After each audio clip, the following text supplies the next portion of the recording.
Assalamualaikum warahmatullahi wabarakatuh.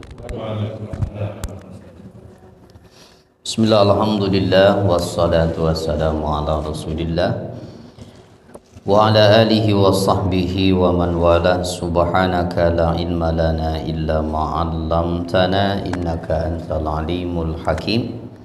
Wa la hawla wa la quwwata illa billahil aliyyil azim. Allahumma aftah lana hikmatak wanshur alaina rahmatak min khazaini rahmatik ya arhamar rahimin. Alhamdulillah, puji syukur senantiasa kita panjatkan kehadirat Allah Subhanahu wa taala. Di sore hari ini kita masih diberikan nikmat kembali dan insyaallah kita lanjutkan kembali kajian dari kitab Riyadhus Shalihin. Kita bacakan dulu surat Al-Fatihah khususnya untuk penyusun dari kitab ini. Semoga Allah lapangkan kuburnya dan semoga ilmu-ilmu yang beliau tuangkan dalam kitab ini menjadi ilmu yang bermanfaat untuk kita semuanya. Ala hadhihi niyyah wa kulli niyatin salihah. Al-Fatihah. A'udzu billahi minasy syaithanir rajim. Bismillahirrahmanirrahim. Alhamdulillahi rabbil alamin. Ar-Rahmanirrahim. Maliki yaumiddin. Iyyaka na'budu wa iyyaka nasta'in. Ihdinas siratal mustaqim. Siratal ladzina an'amta 'alaihim ghairil maghdubi 'alaihim waladdallin. Amin. Baik, kita lanjutkan hadis ke-10 dari bab sabar. Masih babnya. Bismillahirrahmanirrahim. Wa an Anasin radhiyallahu anhu, dari Anas radhiyallahu anhu, yakni Anas bin Malik radhiyallahu anhu, qala, ia berkata, sami'tu Rasulullah sallallahu alaihi wasallam yaqulu, saya mendengar Rasulullah sallallahu alaihi wasallam bersabda, innallaha azza wa jalla qala, sesungguhnya Allah azza wa jalla berfirman. Ini hadisnya berarti disebut hadis qudsi. Ya, Rasulullah menyampaikan apa yang Allah firmankan. Jadi bedanya dengan Al-Quran, kalau Quran itu isi dan bahasanya langsung dari Allah. Nah, kalau hadis qudsi itu isinya dari Allah tapi disampaikan dengan bahasa Nabi gitu. Ya. Itu ada hadis qudsi, ada hadis Nabi. Kalau hadis Nabi ya berarti perkataan Nabi SAW. Nah, Allah Ta'ala berfirman, idab talaitu abdi bihabibataih. Idab talaitu, apabila aku menguji, kata Allah, jika aku berikan bala abdi pada hambaku, di mana bala atau ujian itu berupa bihabibataih. Nah, aku uji hambaku dengan dua perkara yang dicintainya. Dan yang dimaksud dengan dua yang dicintai adalah kedua matanya.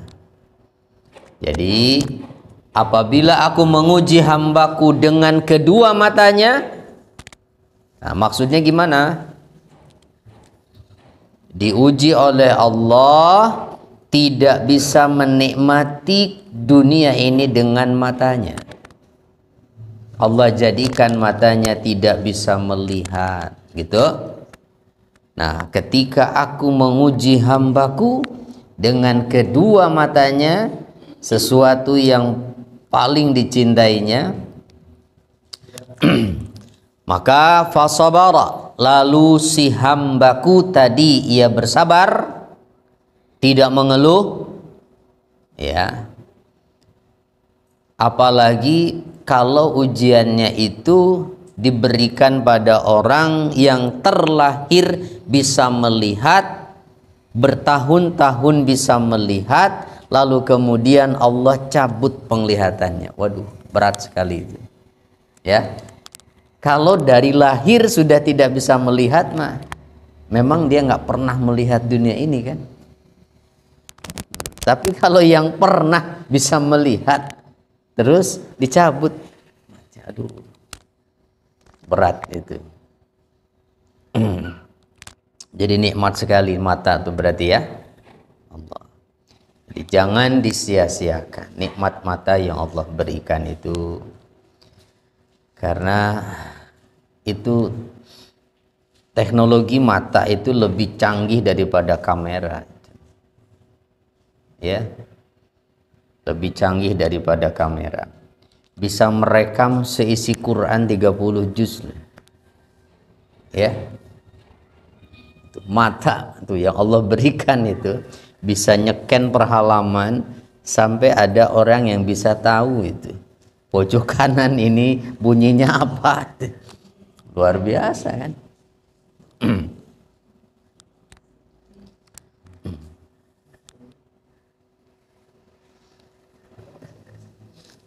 Nggak tahu mata kita masih bisa nggak tuh, ya, nyeken halaman Quran. Bukan matanya kali yang bermasalah, ya. Softwarenya kali, ya. Nah, ketika hambaku itu bersabar saat dia aku uji dengan kedua matanya, maka awadtuhu minhuma al-jannata, maka aku berikan pengganti kepada hambaku itu sebagai pengganti dari kedua matanya. Allah berikan apa? Allah berikan apa? Surga, ya. Allah berikan surga. Begitu. Mau surga? Nah, tapi kira-kira kalau diuji dengan kedua matanya oleh Allah nih, kira-kira bisa sabar apa enggak, ya? Aduh. Nah, kita baru sakit mata aja udah sangat-sangat terganggu dengan itu, ya.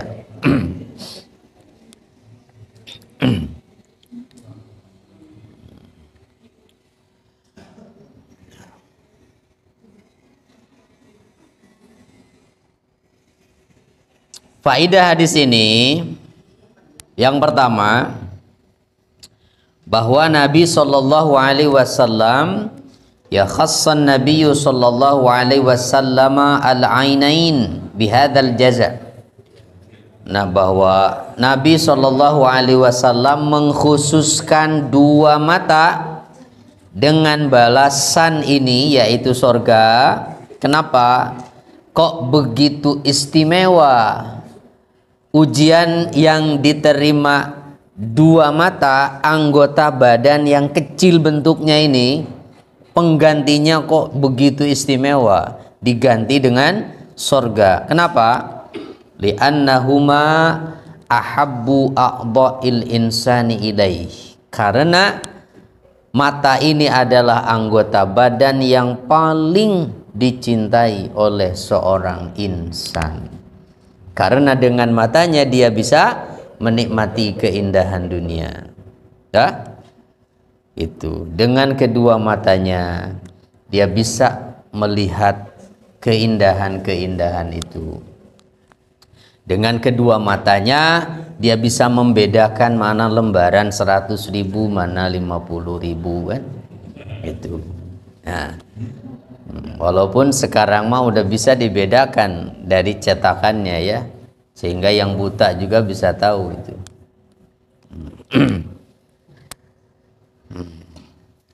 Makanya mata ini ya adalah nikmat terbesar yang Allah berikan. Ada yang mau ditukar dengan uang 1 miliar begitu? Dicopot matanya satu? Nggak ada ya? Nggak mau. Itu nggak mau. Uangnya mau.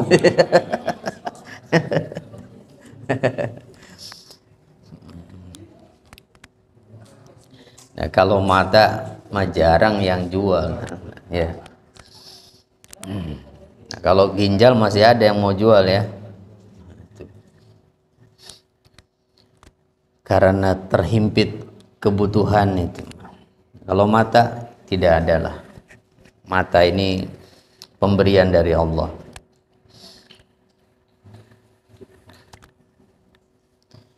Yang kedua, al-jannah a'zamul 'aud. Bahwa sorga itu adalah pengganti yang paling besar dan paling agung itu. Atau al-jannah a'zamul 'aud itu li'anna tamattu bil basar yabna bi fana'id dunya. Sebab kesenangan dengan melihat melalui mata itu akan hilang, akan berakhir dengan fananya dunia. Wa amma tamattu bil jannah fabaqin daiman, sedangkan bersenang-senang dengan kesenangan surga abadi selamanya. Gitu. Ujiannya diuji dengan mata, ia tidak bisa menikmati kesenangan dunia, dan kesenangan dunia juga tidak abadi, hanya sementara. Dia akan lenyap, akan hilang dengan fananya dunia ini, bahkan dengan berakhirnya ajal si insan itu sendiri. Ya, kan tidak ada yang abadi. Itu ketika orang yang sudah meninggal dunia, apa dia masih bisa melihat matanya? Tidak, ya, tidak bisa melihat lagi, berakhir sudah. Tetapi kenikmatan surga itu abadi. Cuma modalnya apa tadi? Modalnya apa? Sabar. Ya. Kira-kira kalau ujiannya bukan pada mata, balasannya sama nggak ya? Ini disebutkan mata nih. Kalau ada yang diuji dengan ginjalnya, diuji dengan jantungnya, diuji dengan apa? Biasanya kalau orang yang sudah tua-tua prostat biasanya ya. Kolesterol gitu. Asam urat. Kira-kira kalau diuji dengan hal-hal semacam itu yang juga menyerang anggota badannya, kira-kira sama nggak balasannya? Hah?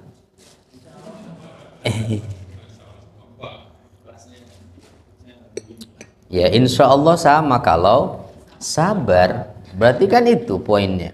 Sabar menghadapi ujian. Karena dasar utamanya kan yang di Al-Quran itu. وَلَنَبْلُوَنَّكُمْ بِشَيْءٍ مِنَ الْخَوْفِ وَالْجُوعِ وَنَقْصٍ مِنَ الْأَمْوَالِ وَالْأَنْفُسِ وَالثَّمَرَاتِ وَبَشِّرِ الصَّابِرِينَ. Jadi ujian itu adalah keniscayaan hidup. Siapapun yang hidup di dunia, ia akan menghadapi ujian.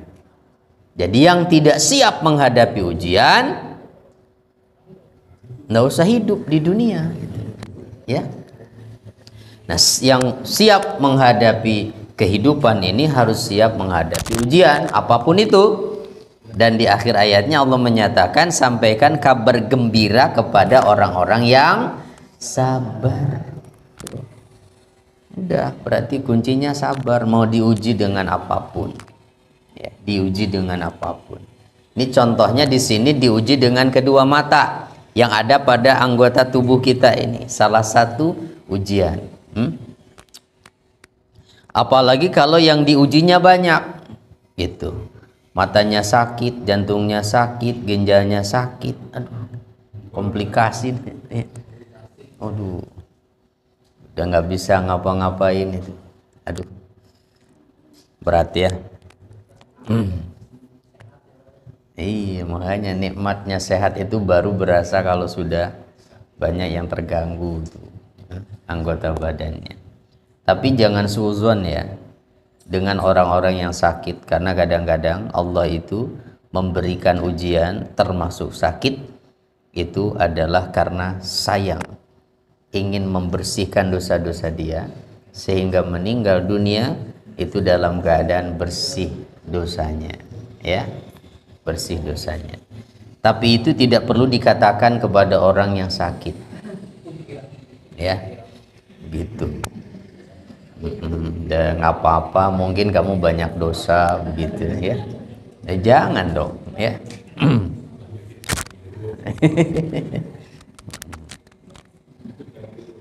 Nah, Nabi kan hanya mengatakan ketika menengok orang sakit itu salah satu doanya la ba'sa tahur insyaallah. Ya. La ba's tahur insyaallah. Enggak apa-apa, bersih insyaallah. Ya, enggak vulgar begitu. Hanya isyarat aja. Enggak apa-apa, bersih insyaallah. Kan bisa dimaknai bersih penyakitnya atau bersih dosanya gitu.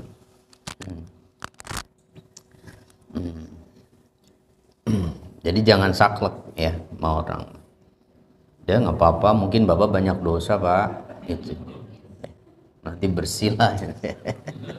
Apalagi, ya. Apalagi nanya begitu mah ya, emang dosa kamu apa sih? Allah. Tapi kalau kita yang mengalami, nah kalau kita yang sakit, begitu, mendingan introspeksi, banyak istighfar gitu. Ya Allah, mungkin saya banyak dosa ini, ya. Ada dosa yang saya nggak sadar, udah istighfar aja, gitu. Kemudian yang berikutnya, nah ini ada satu lagi sebetulnya faedahnya nih ya, bahwa ibtila'ullahi li'ibadih la yakunu an naqsin fi ilmihi ta'ala wa innama liyuzhira lil abdi sabrahu ala ma ibtalahu.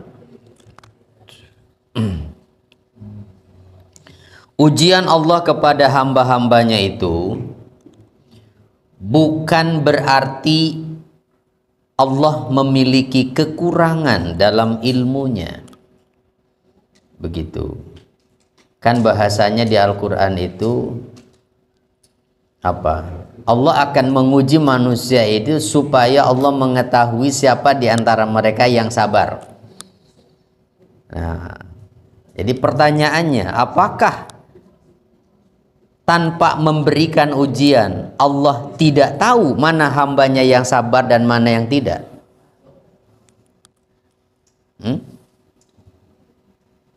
Ya, dalam ilmunya Allah mah ya nggak ada yang tersembunyi, pasti tahu. Nah, justru hikmah bahwa Allah memberi ujian itu adalah supaya tampak bagi hamba lainnya, bagi kita, mana orang yang sabar, mana yang tidak, untuk jadi pelajaran buat kita. Ya, kalau bagi Allah mah ya udah jelas semuanya, itu sudah jelas semuanya. Itu jadi supaya tampak bagi hambanya yang lain. Dan pahala yang akan Allah berikan itu sebanding dengan ukuran berat ringannya ujian yang diberikan. Berarti semakin berat ujiannya, semakin besar pahala yang disiapkan oleh Allah. Tuh, asal yaitu kuncinya tetap sabar, gitu. Ya, sabar. Jadi ketika ujian bertubi-tubi datang menimpa, nggak usah banyak ngeluh. Ya, berarti Allah sedang mengobral pahalanya untuk kita. Nah, tinggal kitanya mau sabar apa enggak? Ya, mau sabar atau tidak.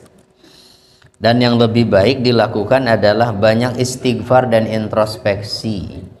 Ya. Jangan mengklaim bahwa saya sedang ditingkatkan derajatnya, bahwa ujian itu untuk meningkatkan derajat iman seseorang, betul. Tapi tidak usah kita yang harus mengklaim itu, kan kita nggak tahu, ya. Banyak ujian begitu, terus cerita ke orang-orang, saya lagi diuji sama Allah, ya, saya lagi ditingkatkan nih derajat imannya. Wih, emangnya itu, nggak usah begitu. Kalau penilaian pribadi mah lebih baik introspeksi, itu banyak dosa saya ini, ya. Nah, tapi kalau menilai orang, nah husnuzon, ya, lebih baik begitu. Nggak usah ke sisi dosa lihatnya, apalagi kalau orangnya terlihat secara zahir orang baik, orang soleh, ahli ibadah, tapi kok berat ujiannya, gitu, ya. Sering berjamaah, gitu ya, nggak pernah ketinggalan, tapi kok diuji dengan ujian yang berat, begitu. Nah, jangan suzon, berhusnuzon saja. Kalaupun tidak ada dosa yang dia kerjakan tapi tetap dapat ujian, nah itu adalah untuk mengangkat derajatnya dengan kesabaran itu, ya. Berarti ya udah, kuncinya apa? Sabar. Sampai kapan sabarnya? Sampai habis sabarnya? Sampai habis ajalnya, ya. Iya. Atau sampai ketemu buah dari kesabaran itu. Nah, walaupun sabar itu memang as-sabru murrun fi madzaqati. Sabar itu pahit, katanya, dalam hal rasanya itu lebih pahit dari jadam. Atau apa yang pahit di kita? Brotowali. Nah, lebih pahit dari itu sabar itu, ya. Walakin awaqibuhu ahla minal asad. Tetapi kesudahan dari sabar itu, kalau kita bisa bertahan terus sampai akhir, ketemu buahnya, buah kesabaran lebih manis dari madu. Nah, cuma kadang kita suka menghabiskan kesabarannya sendiri. Habis kesabaran saya. Tuh. Padahal mungkin nih tinggal satu level lagi nih, Allah memberikan ujian itu, satu langkah lagi Allah mau kasih tuh buahnya. Dia malah nggak sabar lagi di situ. Ya nggak ketemu akhirnya buahnya itu. Tuh. Nah, makanya jangan berhenti, terus bersabar sampai ketemu buah dari kesabaran itu. Sampai kita mengatakan, oh, ini mungkin hikmahnya Allah memberikan ujian ini. Gitu. Baru ketemu. Seperti Nabi Musa, waktu ibunya khawatir dengan bayinya Musa itu, perintahnya apa? Fa in khifti alaihi fa'alqihi fil yam. Kalau kamu khawatir dengan nasib anakmu, maka hanyutkan saja dia. Ya kan nggak masuk akal. Masa kalau khawatir perintahnya hanyutkan, suruh dibuang. Ya. Ya, tapi karena ibu Musa yakin itu ilham dari Allah, ya dihanyutkan dengan tetap menyimpan kekhawatiran, sehingga menyuruh kakaknya Nabi Musa itu mengikuti peti itu dari jauh. Ternyata mampirnya di mana? Istana Fir'aun. Makin takut lagi, ya Allah. Sudah, nggak mungkin selamat berarti anaknya kan. Dan ternyata Allah punya rencana lain kan. Justru istrinya Fir'aun tertarik hatinya begitu melihat bayi Musa ini. Dan karena di istana tidak ada yang bisa menyusui, dibuat sayembara. Siapa yang bisa menyusui bayi di istana akan dapat hadiah. Ya ibunya Nabi Musa ikut ngantri. Ya Fir'aun nggak tahu kalau itu ibunya. Ya.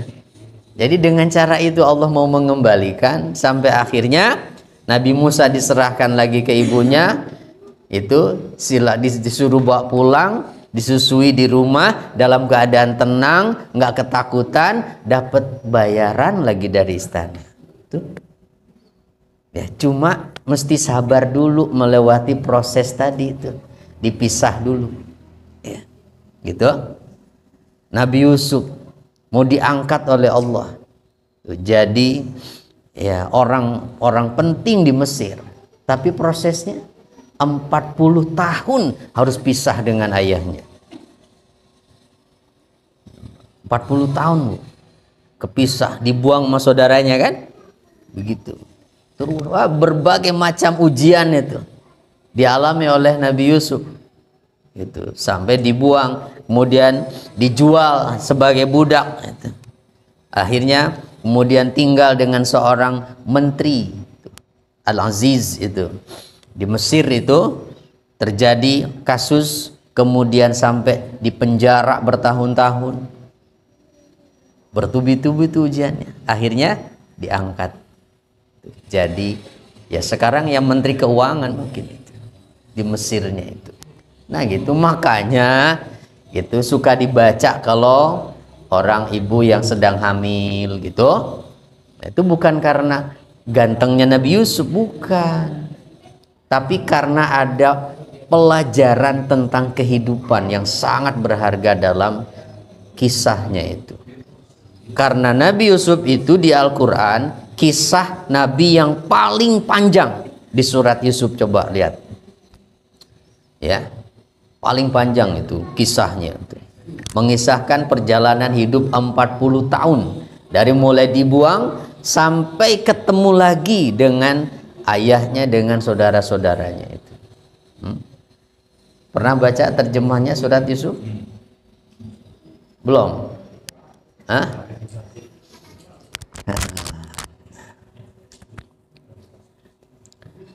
Baik. Lalu hadis yang berikutnya dari Atha bin Abi Rabah. Dari Atha bin Abi Rabah ia berkata, qala li Ibnu Abbas radhiyallahu anhuma. Ibnu Abbas radhiyallahu anhuma berkata kepada saya, ala urika imra'atan min ahlil jannah. Kata Ibnu Abbas, maukah engkau aku tunjukkan padamu seorang perempuan dari ahli sorga? Qultu, maka aku pun menjawab, kata Atha nih, bala, tentu. Itu. Jadi bala itu artinya tentu. Ya. Bala tentu.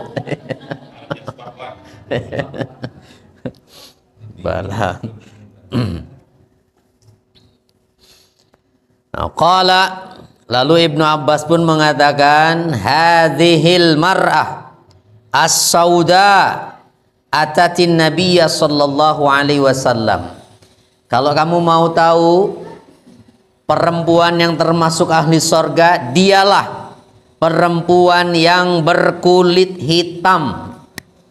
Berarti menunjukkan bahwa secara fisik ini perempuan bukanlah perempuan yang menarik, gitu ya. Makanya disebut sifatnya as-sauda. Oh, karena umumnya kan laki-laki itu lebih senang sama perempuan yang putih, mulus gitu, daripada yang, iya Pak? Hah? Oh, ya kecuali lakinya memang berkulit hitam juga ya. Itu hitam masih mending, karena ada kulit orang tuh yang ungu bukan lagi hitam.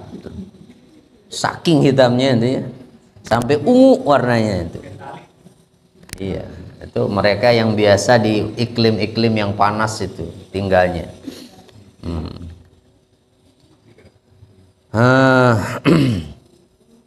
Nah, perempuan berkulit hitam ini datang kepada Nabi Shallallahu Alaihi Wasallam, Lalu dia berkata, inni usra.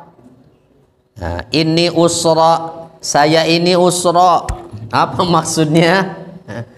Usra itu adalah menderita penyakit ayan. Bukan temennya Unyil. Unyil usra. Ini usra. Nah, pada asalnya kalau secara medis yang disebut as-sar' atau ayan itu penyebabnya adalah karena adanya sumbatan pada otak begitu, pada mungkin sarafnya yang menyebabkan tidak bisa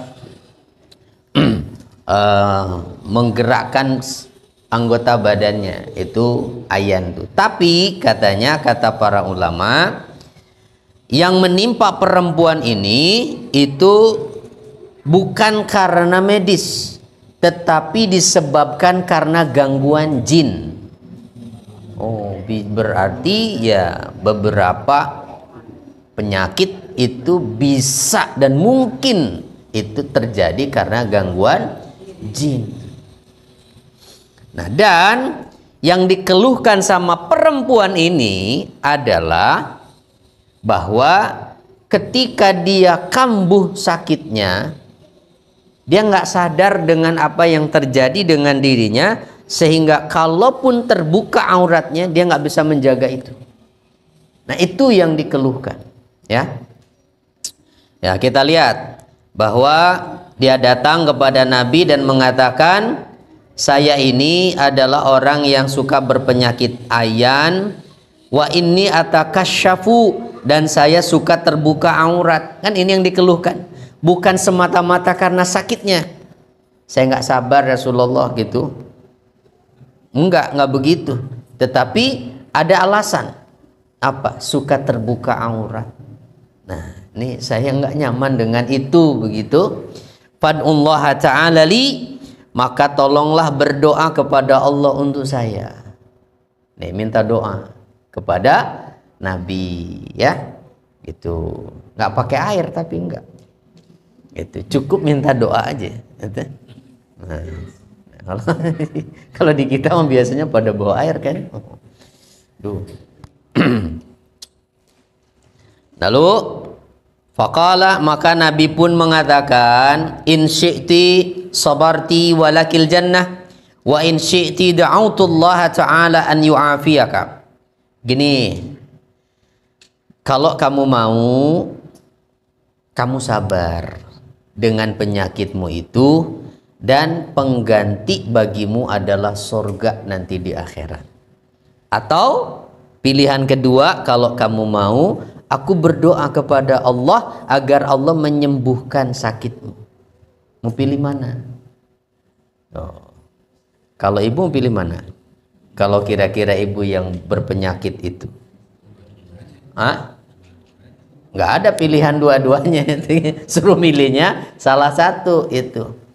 Mau tetap sabar dengan penyakit itu, gantinya surga, atau mau didoakan supaya penyakitnya sembuh? Pasti kalau umumnya mah mending sembuh. Tapi apa jawaban perempuan ini? Lihat, faqalat, maka perempuan itu berkata, asbiru, baiklah kalau begitu saya mau sabar aja. Waduh, hebat ya. Saya mau bersabar ya Rasulullah. Tapi terus dia mengeluhkan lagi, ini atakasyafu fad'ullaha an la atakasyafa. Tapi saya suka terbuka aurat ya Rasulullah. Itu yang saya nggak nyaman. Tolonglah berdoa kepada Allah supaya kalau saya kambuh, jangan sampai terbuka aurat saya. Maka Nabi mendoakan dia. Bukan mendoakan supaya sembuh, tapi didoakan supaya terjaga auratnya ketika penyakitnya kambuh. Ya. Aduh. Nah, Begitu Pak. Tapi saya rasa kalau kita konsultasi sekarang sama orang pinter atau tabib, nggak bakal dikasih pilihan itu. Ya, ibu punya berapa? Paling begitu. Ya, kasih syarat-syarat deh. Jadi apa yang bisa kita ambil sebagai pelajaran dari hadis yang ke-11 ini? Bahwa sabar dalam menghadapi ujian di dunia akan mewariskan surga. Tuh, surga Pak. Bahkan pahalanya pun kan tanpa batas orang yang sabar itu. Tanpa batas. Kedua, musibah itu menimpa manusia tanpa pandang bulu. Yang beriman ditimpa musibah, apalagi yang kufur. Pada hari kebangkitan kelak, masing-masing akan dibangkitkan dengan amalnya sendiri-sendiri. Yang menjadi tuntutan adalah bagaimana menghadapi musibah agar dapat berbuah pahala dan akhirnya masuk surga. Gitu? Akhirnya masuk surga. Ujian tiap orang pasti beda-beda gitu. Dan pada saat kita diuji, jangan merasa bahwa yang merasakan penderitaan dan ujian itu hanya saya, yang lain tidak ada. Akhirnya jadi stres ya. Jangan. Bahwa ada orang lain yang diberikan ujian yang sama atau bahkan lebih berat dari saya. Begitu. Dan yang penting bahwa ingat bahwa yang memberikan ujian adalah Allah. Ya udah, pasrahkan kepadanya dan minta diganti dengan surga. Gitu. Siap untuk sabar, ya. Untuk sabar. Nah, termasuk kalau yang diambil orang yang dicintai mah udah ya, yang hadis sebelumnya ya. Nah, itu kan kata Allah juga tidak ada balasan bagi orang yang diuji dengan direnggut orang yang dicintainya dari penduduk dunia ini kecuali sorga untuknya. Sama tuh semuanya itu. Jadi sabar itu tidak ada balasan kecuali sorga, ya sorga. Kemudian yang ketiga, menangani penyakit dengan berdoa dan berlindung yang sebenarnya kepada Allah dapat berguna dengan tetap mengkonsumsi obat-obat yang semestinya. Tuh, jadi jangan lupa doa Pak. Jangan bergantung hanya kepada obat semata. Itu Bapak pusing minum Panadol sambil berdoa. Bismillahirrahmanirrahim. La yadurru ma'asmi syai'un fil ardi wala fis sama wa huwas samiul alim, misalnya itu. Atau Allahumma rabban nas muzhibal ba'si ishfi anta syafi la syafiya illa anta syifaan la yughadiru saqama. Hafal enggak?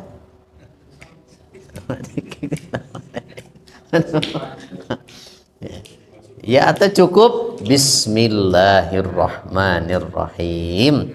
Ya Allah, saya mohon kesembuhan darimu. Nah, begitu aja minimal ya. Nah, jadi hatinya tetap bergantungnya pada Allah, bukan pada obat itu. Begitu. Ketika perlu konsultasi dengan dokter, ya datang konsultasi dengan dokter. Tapi yakinlah bukan dokter itu yang bisa menyembuhkan, tapi Allah, ya. Itu nggak usah diomongin ke dokternya. Dokter juga paham kalau muslim. Dok, saya mau konsultasi nih, saya yakin sih yang menyembuhkan bukan dokter gitu. Ya nggak usah begitu juga. Ya nanti dokternya males-malesan malah ya melayaninya.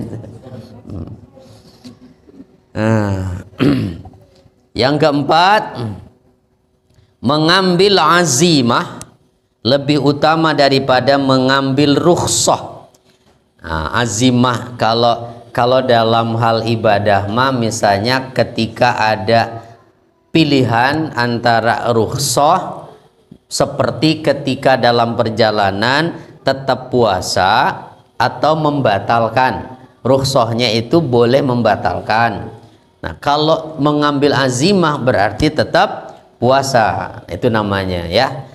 Contohnya, yaitu azimah lebih utama daripada mengambil rukhsah apabila seseorang menemukan pada dirinya ada kemampuan untuk memikul itu, dan karenanya ia akan mendapatkan tambahan pahala. Seperti dalam contoh kasus tadi, apa?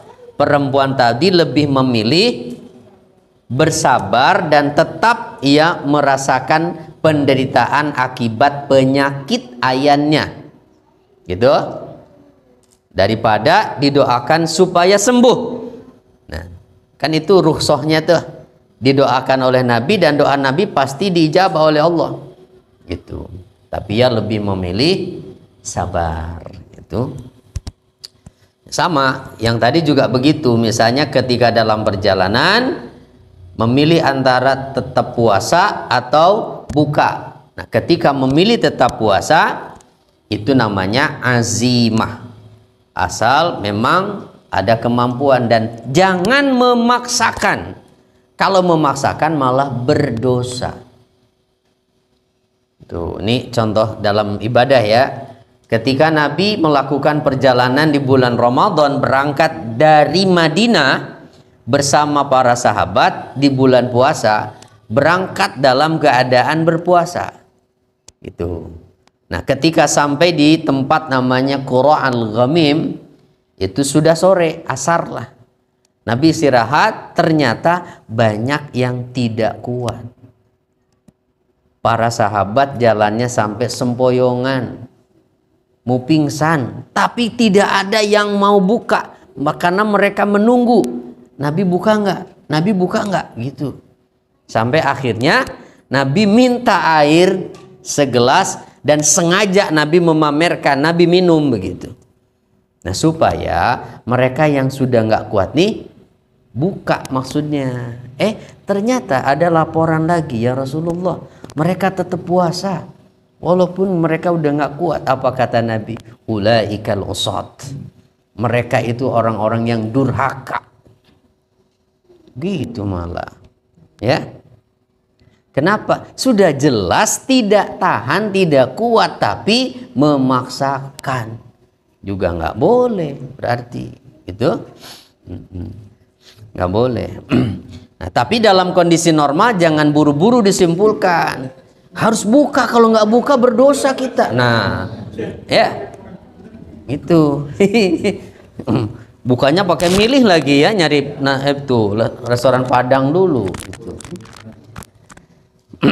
Bukan, itu bukan untuk menjas begitu. Tapi ketika memang kondisinya sudah tidak kuat dan memaksakan diri, itu yang dianggap berdosa ya, yang dianggap berdosa. Baik, dari dua hadis ini ada yang mau ditanyakan dulu barangkali tentang ujian dua mata dan tadi apa, penyakit ayan ya. Masih ada nggak sekarang yang mengidap itu? Bisa sebab turunan nggak itu? Bisa ya? Ayan. Ayan ini bahasa medisnya apa? Oh ya, epilepsi ya. Epilepsi. Nah. Gak ada yang ditanyakan, Bu? Udah jelas? Pak Ali biasanya suka nanya nih. Lagi nggak ada pertanyaan. Nah, ada sabar ya. Iya. Baik. Baik. Sabar. Oke, kalau gitu sabar lagi, kita tambah satu hadis ya. Oke, masih sabar nggak nih? Jangan.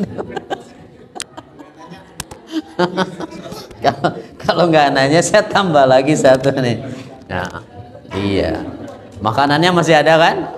Oh, masih ada. Nih, masih sabar ya.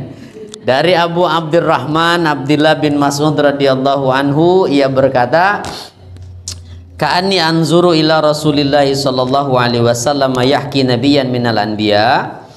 seakan-akan saya melihat Rasulullah sedang menghikayatkan seorang nabi dari nabi-nabi shallallahu alaihim.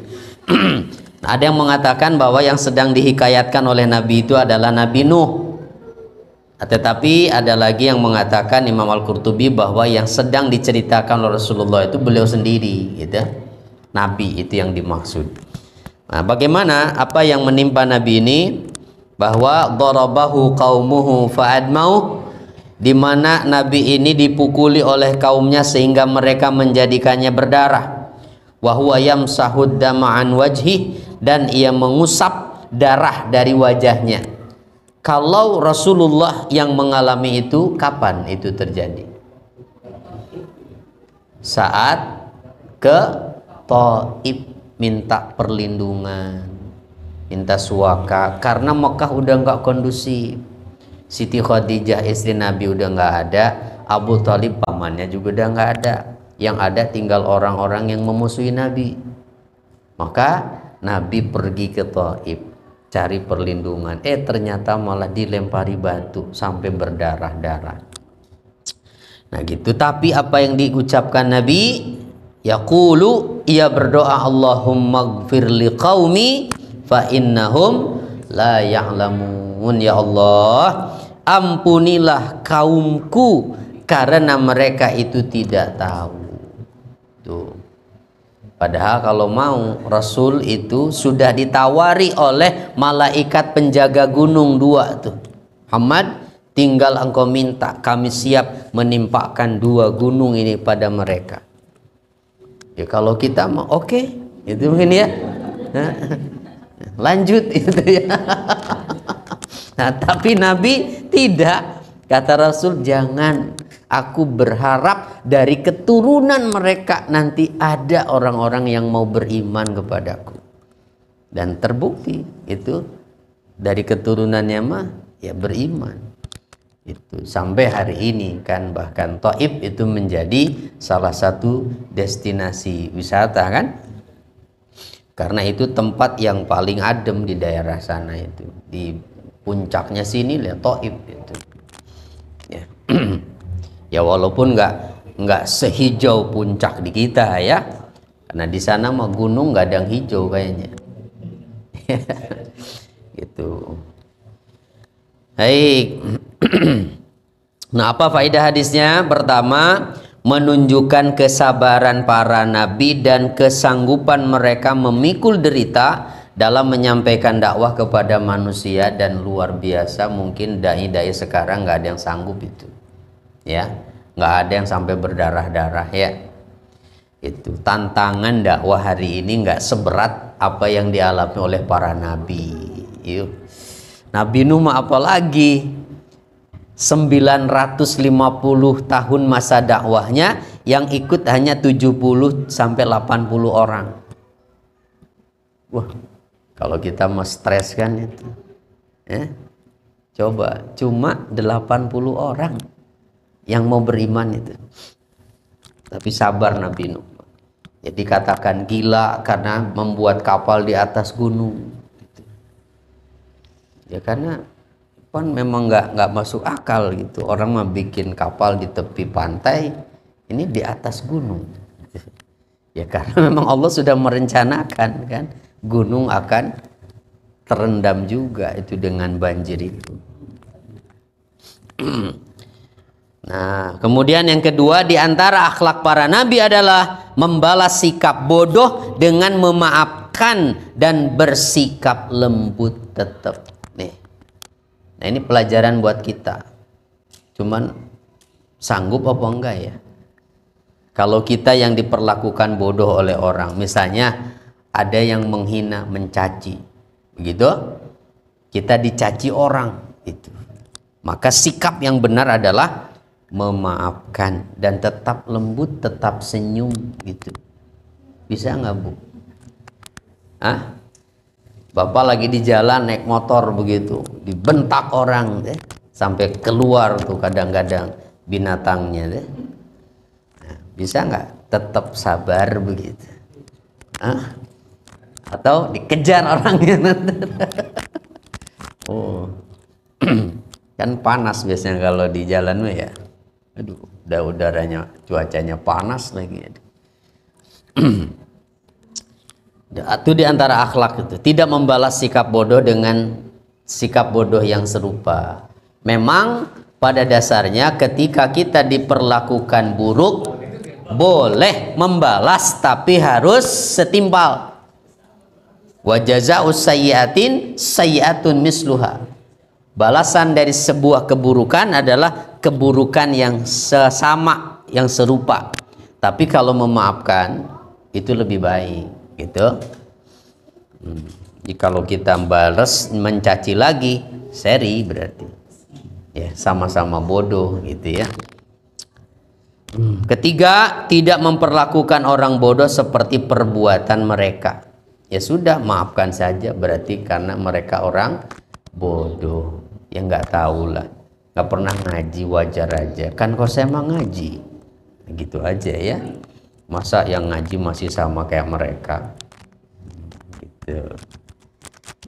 Alhamdulillah. Satu lagi ini, faedahnya yang keempat, mengikuti akhlaknya Nabi dalam hal sanggup memikul derita di jalan Allah. Beliau terluka, wajahnya mengalir darah saat perang Uhud, namun tidak keluar dari mulut beliau kecuali Allahumma gfir li qaumi fa innahum la ya'lamun. Nah, termasuk pada saat di Taif tadi. Kalau di perang Uhud mah bahkan Nabi sampai pecah giginya itu. Jadi Nabi juga nggak kebal, Pak, berarti ya. Itu. Nabi nggak kebal. Bukan karena Nabi nggak tinggal di Banten, gitu. Karena nggak ada itu ilmu-ilmu begitu dalam Islam itu. Ya Nabi juga biasa. Jadi ya nggak perlulah itu. Tidak penting bagaimana caranya supaya kebal dibacok, gitu. Nggak mempan dibakar ya. Kalau terus jadi petantang petenteng kayak preman mah, nakut-nakutin orang. Yang penting kalau nggak mau mempan dibacok mah ya akhlaknya jaga. Pasti orang sayang, nggak ada yang mau bacok kan? Gitu. Tunjukkan akhlak yang baik gitu. Insyaallah. Cukup jelas ya. Sampai hadis nomor 12 dulu lah berarti. Alhamdulillah Rabbil Alamin.